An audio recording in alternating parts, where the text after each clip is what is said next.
Piles, fistula, anal fisher, কোষ্ঠকাঠিন্য, এই সমস্ত রোগে যারা ভুগছেন, বিশেষ করে যাদের পায়খানা রাস্তা দিয়ে রক্ত পড়ে, পায়খানা রাস্তার কাছাকাছি জায়গায় পেকে গিয়ে পুঁজ পড়ে, পায়খানা রাস্তায় জ্বালা যন্ত্রণা করে, পায়খানা রাস্তায় অস্থিরতা লাগে, পায়খানা রাস্তা ফুলে যায়, এই সমস্ত রোগীদেরকে আমরা শেয়ালমতি গাছ, ডালিম পাতা একসাথে বেটে রস অথবা পাউডার করে খেতে বলেছিলাম।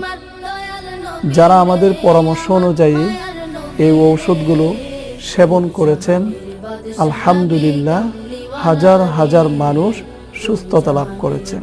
আপনাদের সুবিধার্থে আমরা আপনাদের জন্য এই ঔষধগুলো তৈরি করে নিয়ে এসেছি।